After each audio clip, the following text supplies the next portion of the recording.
Ready, start. The National Health Policy 2017, which the Centre announced this week after a nudge from the Supreme Court last year, faces the challenging task of ensuring affordable, quality medical care to every citizen.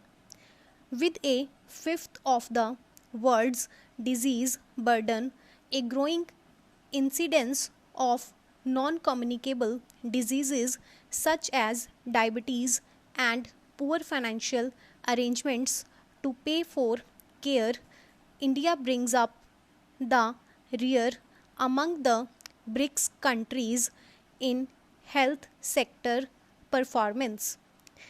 Against such a laggardly record, the policy now offers an opportunity to systematically rectify well known deficiencies through a stronger national health mission. Among the most glaring lacunae is the lack of capacity to use higher levels of public funding for health. Ratifying this in partnership with the states is crucial if the central government is to make the best use of the targeted government spending of 2.5% of GDP by 2025, up from 1.15% now.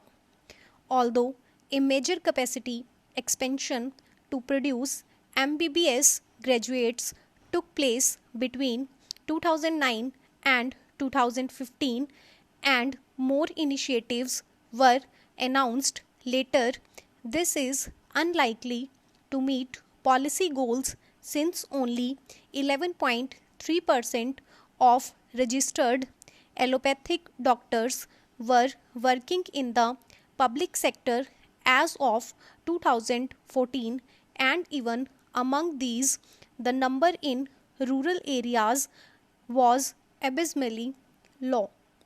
More health professionals need to be deployed for primary care in rural areas.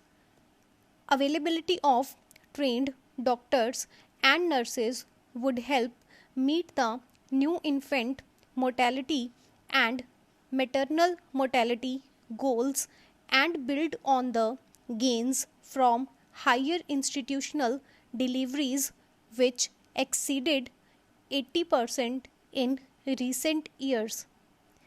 Para contracting of health services from the private sector may be inevitable in the short term, given that about 70% of all outpatient care and 60% of inpatient treatments are provided by it.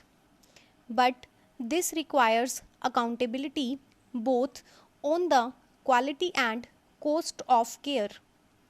No more time should be lost in forming regulatory and accreditation agencies for healthcare providers at the national and state levels, as suggested by the expert group on universal health coverage of the Planning Commission more than 5 years ago.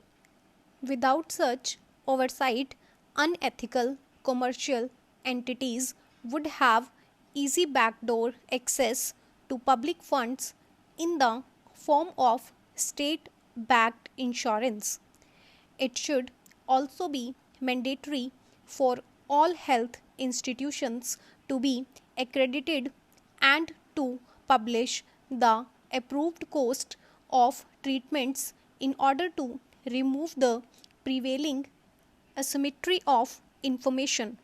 For the new policy to start on a firm footing, the center has to get robust health data. Currently, this is fragmented because inputs from multiple sources and sample surveys are not reconciled, and the private sector is often not in the picture. To reduce high out of pocket spending, early deadlines should be set for public institutions to offer essential medicines and diagnostic tests free to everyone. This was estimated in 2011 to require a spending increase of only 0.4% of GDP, which is within the 2.5% that the center is talking about.